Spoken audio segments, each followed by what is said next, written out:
Hapana, uoga gani. But Gachagua is not the first big political person you've had on the show. I've had Moses Kuria, I've had Murkomen when he was CS, Mukasema, I've had Oscar Sudi, I've had Martha Karua, the Iron Lady. Imagine sitting down with Martha Karua. I've had a lot of important people as well. I've had Miguna. You see, I've had Babu, my G just got admitted to the bar. What do you think about that? Amazing. He got admitted and he also facilitated the of 40 prisoners. Amazing. Amazing. And just so mujue emergency, hiyo basi ile above the head. Hey, Babu ameenda kwa bar tena. Aside from the negativity and maybe the chaos or everything going on, what would you still, one inspiring word you're going to tell your supporters and those who still love you? Don't give up. Don't give up. I didn't give up. I'm not about to give up. Don't give up on whatever you want. Kama ni yo kazi, kama ni yo mse, yo morio, yo denge, kama ni your future, whatever you're doing, just don't give up. Because if you give up, you'll never know. But if you don't give up, you will know. This one did not work. This one worked, let me improve. So don't give up. If you give up, imagine you'll never know. And you want to get, and then also giving up is the easy way out. And as a man, you need pressure.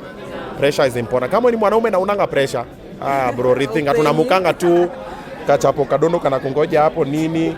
You must have pressure. Pressure is necessary to build, to make diamond out of coal.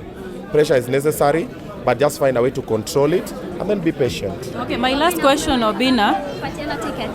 No. I still have more tickets. So apparently, I discovered a trick. And this one I'm putting out there for all the other people organizing events. Use this trick that I've figured out. Find your friends, find sponsors and partners. Sometimes watakwambia, Bwana Dimbri, enango matimi, okina katimo interview, and you go tomorrow. What's wrong with you? Let's have decorum. Okay, my last question. Yeah, so let me finish on this one. Poleni is a fan, anangoja kuniasol, so ananiambia nimalize ndio aniasol. Anyway, so this is a secret I've discovered for event organizers. Tulia kidogo. So what you do is this: look for your friends, look for sponsors and partners. Just tell them to buy tickets for the fans. Because we have a lot of fans who can't afford the ticket. Hadi kwenye 500, 200, kuna mafans wengi wanataka kuja hapa, walikuwa kuja hapa hawajamaliza kupata hiyo do. So, tell them, don't give me the money. I'll come, you buy a ticket for 10 people. Imagine what I buy, because everybody likes the hype. And they like their ego stroked. So go there, stroke their ego, get that one, buy the tickets for the people. Now you know what you're doing? You're actually selling your tickets. Exactly. You're gonna get paid because the money is coming back to you, but in the legit way. Because you're nakwambia, mimi siwezi kupatiana 50,000 ni sponsor event yako sasa. Ni sponsor aje? Wanaambia, you nulia kwa say 50. So that's a trick. Foleni imekauka tena. So make it better and then apply it. Even your friends. Me have my friends here who told me, you'll see the videos next week. Today I was delivering tickets to people, all of them, including Karen Nyamu.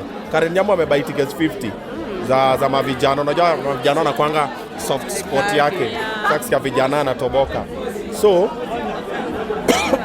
hapa inakauka. Poleni maze. Anyway, we're fine. We roll. No. When I talk too much, it gets dry.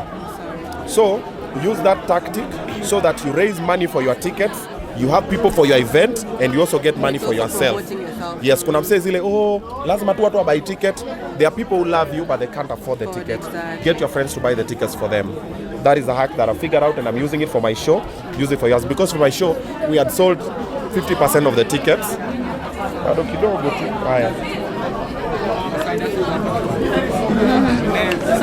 The throat is now wet. Now, what was I saying? About the tickets, buying tickets. So we had sold 50% of the tickets. Now the remaining 50%, I was like, wait a minute. And then when Rigiji said he's buying 300, I'm like, how many is remaining? I'm like, 1 plus 2. I'm like, okay. Now I'm focused on those people. Mwesh nakuja kwako, by the Babu Wino, Nani, all my friends, nakuja ununulie my fans tickets. Yes. My fans wanunuliwa exceed the hall yenye iko Red Room. Maybe will you change? No. I use the exit because so Red Room can accommodate about 1,500 people. but it can accommodate even 2,000. But I wanted about 800 to 1,000 people wamekaa chini polite. So we are monitoring the tickets. So tumeongeza mpaka kitu kama 1,100, and then we see how it's going to be, because also the stage we're extending it kidogo nini, but haitapita. The control is under the situation. Recently Obinna, tumekuwa na fight ya Tanzania na Kenya, and of course unajua what has been going on. We want to hear your take on what has been happening about also the election that happened. Okay. Number one, it is so sad what happened to Boniface Mwangi and Agatha. It is so sad because the same thing has been happening in our country. However, so I'm about to say something very controversial, but it comes from a good place. Kila mtu afagie kwa. Okay. Wow. We've decided to go to Tanzania, but we have a lot of bullshit around here. So the same people that we look up to and we want to fight for us, wameenda kupigana kwingine, which is a good thing. They meant well, because also there's a faction of Tanzanians who are feeling otherwise about the leadership. But if you look at the Tanzania population, over 75% are with the government. Mekauka tena. Unlike here. Okay? Muna saidia nayo? Munezi kampea maji anapeana. No water. Poleni, bear with me kidogo tu. Wow. Yeah. So, concerning that story, people are claiming that watu wanapiga kipindi na activism. What's your take on that? No. So, we have people.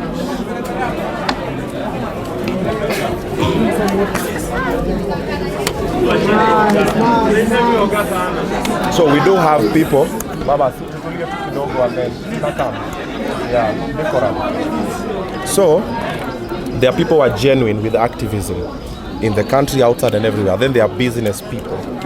And then there are spectators. And then kuna wale wanaendanga na wave. Leo tunagoma wapi? Leo tunaenda wapi? Au pia wako.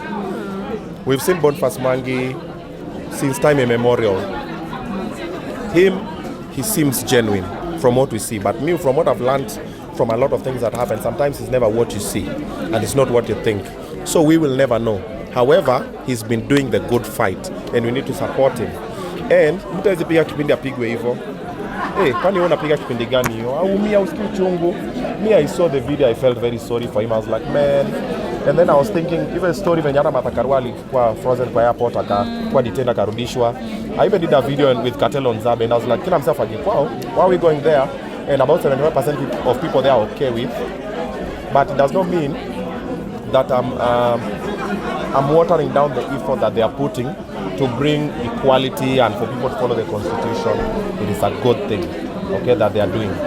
But maybe tumalize kupigana hapa kwetu kwanza, kwetu ikaimwa. Then tukienda nje wasa nasema, oh, by the way, you guys got your shit together, that's why you come. But we don't got nothing together. We still have people being kidnapped, abducted, people are still dying, the economy is still in shambles and everything. And then we are focusing, let's go to Tanzania because they're about to have an election. Yeah. That's not our business is here. You get? The focus has been lost because the whole thing was about Tundu Lissu, but it has shifted to Boniface Mwangi and Agatha and Martha Koome. Yeah, so for the Tanzania government, it's not a good thing. It's actually a good thing for the Tanzania government. You know why? Because now people are not talking about Tundu Lissu, who is the opposition leader and apparently has been detained and is being arraigned in court for a couple of charges. So when people are supposed to look towards him and fight with him, the Boniface Mwangi and Agatha situation has happened. Now guys are like, oh, Wakenya wamefanywa hivi. Even now on Twitter and on Instagram and on TikTok, tunatukana Mama Samia kama Wakenya. Why? Huyo ni mama yetu. We need to give her the respect she deserves. Tuna make memes, tunamtukana, tuneka picha our president, sijui na sijui nini. I'm like, guys, we are losing the focus. But you know, Kenyans, they do things with hype for fun. So on post, wametengeneza memes, AI generated, sijui whatever. I'm like, guys, we've lost the focus. It was about Tundu Lissu. This thing has nothing to do with every other thing. It's about the opposition being allowed to be opposition, and you know, at saizi wa Kenya tuko tunaingia TikTok, tumefanya Mama Samia hivi, and even the people are making those memes. I'm like, you know, this can be your mother. Wanasema apologize. Apologize juu ya nini? So do you feel like, Mama Samia's response towards the situation was just okay? No, she knows what's best for her country, and she's a leader, and that is one part that I don't like to have an opinion on. She'll do whatever she pleases, as much as I don't condone or support or entertain what was done to Boniface Mwangi and Agatha. I'm like, and then now you know also when you don't have proof, wanasemanga, don't allege things based on assumptions.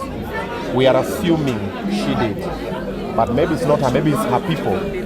Because I also know people wenye, hata mimi kuna time wasengine wanachokozanga, mafans wanakamgadia Obinna, sema tudilaumu mse. I'm like, hii ni kitu ya ufala, achana na hii story. Sema, so there are people always like that. It's like the people for Baba. You know Baba, when you talk bad about Baba, Baba will not even raise a finger. Yeah. But there are people who love Baba and they will represent. Yeah. Then you'll blame Baba. And Baba has no idea even about it. Ati nani amefanyiwa nini? You see. So maybe it is, or maybe it is, we don't know. However, it was a terrible thing. But we've all lost focus. We are just doing memes. Tunatukana wa Tanzania. Why are we fighting with Tanzanians? They're our brothers. And like Said gonna fight na Tanzania on Twitter. I'm just like, yeah. We are not even fighting corruption anymore. We are not fighting bad leadership in this country anymore. Tuko tu hapa. Okay, lastly, we had an interview with Steve Osimboboy. Okay. Tulikuwa na Steve Osimboboy kwa interview Obinna, and aka apologize, and he asked you to help him out, maybe ku my ideas and everything.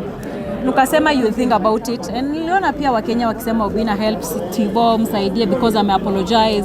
So I don't know kama make decision, are you going to? No, I'm still thinking about it. The thing is this, it's not our first rodeo. We've been here before with Steve. Yeah. When Steve was going through a lot of things, I reached out, he came, we sat down. I even opened a YouTube page for him. I told him, bro, do content, nini. But you know Kenyans, damned if you do, damned if you don't. If he came that time and I didn't say anything, oh, Obinna this. I said something nice, they kept quiet. Steve went, did everything. Then Tuesday I make him apologize. Oh, nilikuwa nakutukana, but nilikuwa naambiwa na my former manager and everything. But now I'm back, I want us to work together. But I'm like, Steve, work together how, where? The trust is gone. Because when you came, you were in need and I extended a hand. Yeah. Then you beat that hand. Then I was like, okay. Kufanya video akasema nataka kumtumia, nataka kufanya nini kama in business yangu. So it's a very tricky situation. We'll see how it goes. I will, however, guide occasionally, but from a distance. But bringing him in the fold is a little bit tricky now. Yeah. And of course, so kidogo kulikuwa na shida na your Facebook account. Maybe you could just clarify to fans and everyone what's happening. Yeah, the account was hacked by a former employee that I used to work with, and he had access. And when I laid him off, he didn't take it well. And he started posting things on the page, and then somehow he removed us from the page. Right now I cannot even access the page. I can't even see it. It was with over 700,000 followers and everything. It's called obinatv show. And I was even telling Akina Munez when we were coming, I'm like, do you know the page is gone, but we're still alive, right? You know, we can still build again. You know, and then he's a small boy. I'm looking at the guy, I'm like, so in short, he's the one who is managing this account? Yes. I'm too busy to start doing posts on Facebook and the likes. So I'm looking at the guy, I'm like, and then, so another mistake that most of young people do, atuonangi mbele. You know, we say some things. He said some pretty bad things to me. I have all of them. Me, the chairman of receipts. Some pretty mean things, and I was looking at those things. I'm just like, wow. And I remember where we met because he DM'd me. I have also those receipts. Tell me, oh, I do this and this. Can you give me a job here? And I was like, okay. I didn't know the guy. I didn't trust the guy, but I was like, it's fine. Trusted the guy, did whatever. Even on his birthday, I sent him to my shop, my clothes shop. Akapigwa luku nini. He used to come to my house, chill, everything. Like, we were cool. And I trusted the guy. Then when things didn't work out the way he wanted, he lashed out. Yeah, so when he lashed out, he's been sending texts for about a week. And I was not responding. Then I was a bit busy the whole of last week. Then also my voice and everything. So I told him, I'll get back to this. So when I got back to everything, I analyzed everything. I was like, hey, bro, because of this disrespect and this, mimi nashukia gari hapa. thank you for this and this. I have all that. If you guys want, I'll share with you guys the conversation. I told him, thank you for whatever you done. It's very instrumental. You played an important role in the company. But hapa ndo penye nashuka. And your dues are this one and everything. Na tukamaliza, block the number, nikamtoa kwa zile groups tulikuwa ndani. Nikamwambia team, this guy does no longer work with us. Nini? Then in the middle of the night, jana, ndo nikaanza kuona vitu zinapostiwa. So at that point, ndio vitu zilianza kuenda wrong? Is that yes, what you mean? Yes, zikaanza kupostiwa. I'm like, So we tried to delete. Tukaenda kutafuta stories admin, tukatoa.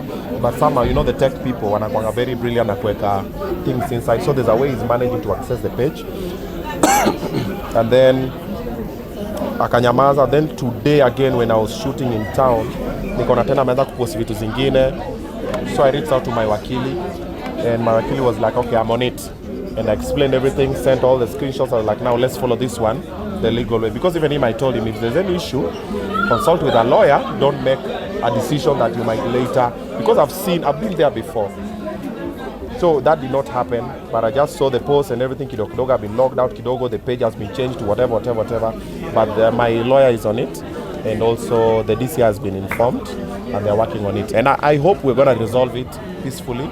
But even if we don't, that's not enough to bring you down, bro, right? We have lost. Kwani TikTok impoteza ngapi? Tano. But how does that make you feel? Because you help so many people, but at the end of the day, they come, disappoint you, do things to you. Disappointed. The most strange thing is I've been here many times before with the people that I worked with and I trusted, people that I got from the gutter, and you look at them sometimes and you see the way they talk to you and the things they say about you, and you're like, even you, Trudy, even you, Jackie, and you're like, wow. And you look at them and you're like, it's fine. So you think of the worst case scenario, then you choose to keep quiet. You know what true power is. True power is knowing the amount of damage you can cause and choosing not to cause it. You just look and then you're like, it's fine. And then now by then, me, my life constantly, I'm always proving a point to something or someone or to myself. So this one is proving a point. Oh, you thought it was because of you. Now let me show you that I'll do it without you. Then I do it without you. And then you know what happens? Also another weird thing, always they come back. Many months later, oh, I'm sorry, Maze. And you know what Kenyans do? Maze, sameanga, Maze, unakuwa na roho ngumu, unakuwa na roho mbaya. But you know that time, they don't know what happened. So Kenyans have a lot of that. And then you look at them. And then also Kenyans, when you have a situation, the underdog always wins. Yeah. Like me right now, if I have an issue with Trudy will get the support. Exactly. If I have an issue with the president, I'm winning that fight. So the underdog always wins. They never wait to see what is the truth. Then Kenyans normally also go with who's their favorite and what's their current situation. You see, like now the beef between Rigiji and the president, Kenyans are supporting the side they are identifying with or the side they don't hate. Yeah. The enemy of my enemy is my friend. Now that is what they are working with. So I hope we resolve it peacefully because also if you go the legal way again, it's also gonna mess the young man. And you look at it, you're just like, but also I can still choose to walk away and say it's fine. Oh, you want the page? Good stuff. Because I still have another page by there. It's called Obinna. It has 159,000 followers. So I'm like, let's just do this one and let's just see. We did it. See, it's me. See, it was my content. It's Obinna Show Live. It's me. I'll just do it again. And when God is involved, and come and even when you work, you never know. Is there a chance you'll go back to radio? Yes, I'll go back to radio when I open mine. Yeah. Because now this other radio, Sony and Pagani, I left in the toppest. Kiss was like the toppest of the radios. Once you share that Kiss utaenda wapi? No, hizo zingine ni Kiss was the toppest. Or ask all the entertainers, all the comedians, you all wanted to go to Kiss. Then you go to Kiss, then unarudi. Nika umetoka kwa private jet alafu unarudi kwa dini. Yeah, So any chances for those looking forward to work with actually with Obinna? Yeah. So I always support talent and support talent. Somehow, I always tell most people that Obinna, mimi naimba nafanya nini? I'm like, bro, when the right time comes, imagine hata utakama unaambia unaimba. There are people I've called on my platform and I'm oh my God. And they always say, we didn't believe it was true until we arrived and then we saw you. Mpaka tumekapa, we still can't believe. When the time is right, the Lord just makes it happen. Yeah. But haimanishi usijitume. Hope is not a strategy. Just do a very good job. So when I'm over here or any other person, they can sit and go like, that young person is doing an amazing job. Si ukami hivi. Mimi natafuta editor, mimi natafuta mtu wa graphics, mimi natafuta dancer. Basi umetulia tu unasema Mungu ananipata kwa keja. Then jitume. Come places guys, meet wase kama hawa, share notes and everything. That is where you meet the connections. So what strategy do you use upon inviting guests to your show? Ama unatumia like maybe the trending, what on a trend currently, or what strategy? Not really. When you started, you are using the people who are trending. Squeezing the picky ponky. Yeah. Well, no, what happens is this. We invite anybody with an interesting story. Last week we had the lady on the wheelchair with cerebral palsy, the Kirapas, Melody, and I just saw their video online and I felt like she had a purpose to serve. She was very jovial with her situation and she's happy. She's like, guys, make sure Obinna calls us to the show. I was like, why not? Get these guys, And even on Monday, you're gonna see other people. So there's no strategy at it. We have to call this person because it's trending. If I was calling people who are trending, I would have called a lot of people. However, occasionally, we have people who are trending and they reach out or we reach out to them. It is a concussion. Sometimes you have people from TikTok, sometimes you have people from the parliament, sometimes you have people from the street, sometimes from the church, all over, provided you have something that either is motivating, is inspiring, or is intriguing. So when people look at it, they're like, I've learned something. Two consecutive questions, Obinna. We've seen a stage and lazima kuwe na ile story yake. Maybe kila mtu ako na story yake ya kutell. Maybe on your side, do you have that low moment or rather a moment you can remember and feel like it's good? Okay. The other one is, I can see a tattoo on your right arm. And every tattoo has got its meaning. Okay. What's the meaning of your tattoo on your arm? We, hamuna huruma, yani sauti. Mmesema wallahi imekauka tena. Mmesema tupigane na hii sauti mpaka mwisho. Unasikia nikaa kuna kakitu kame dry hapa. It's fine. Na ile mnaweza ameenda. Are we safe? So number one, moments that I've gotten there and felt that way and broken down, 1,000,001. Even myself, if I look at myself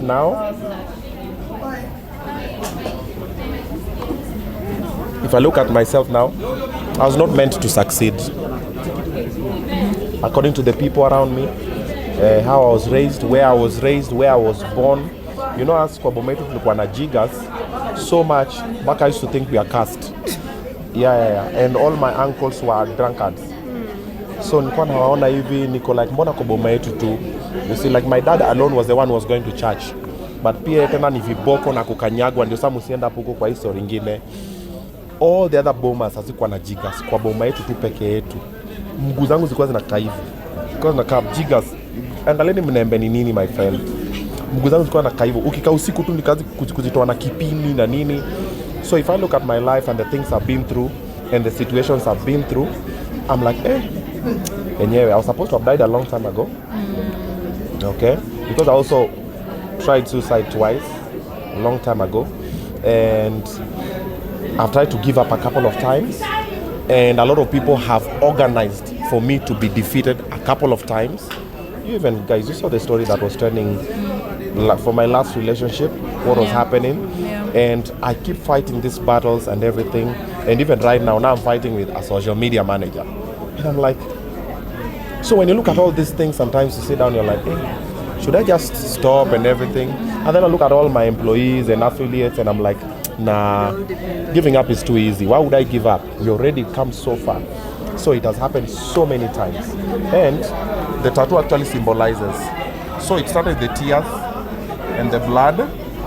Then I became MGZ. MGZ was a dancehall artist. I used to do music and everything. And then there was a transition. There's a line here. Then I became Obinna. But I made it to be the king. This is a crown. So that is the story. So started from tears and blood and sweat. I became MGZ. Transition evolved into Obinna. Then I'm going to transition into whatever the king is different. How you take it is not how I take it. The kingdom I'm looking for might be different from the kingdom you're looking for. I'm looking for the kingdom of God. Maybe you're looking for a kingdom here. You see, nikipata A, B, C, D, ukishapata hiyo alafu. You see, so people are looking for different things. But personally, my objective, where I'm going, and the things I'm doing is what can't make me stop. Okay. you talked about giving up and trying to commit suicide. Yeah. May is actually Mental Health Month. Yeah. What would you tell people who are fighting mentally? I'll go back to my point, don't give up. I know it's not working now. I know whoever you are, you feel like giving up now.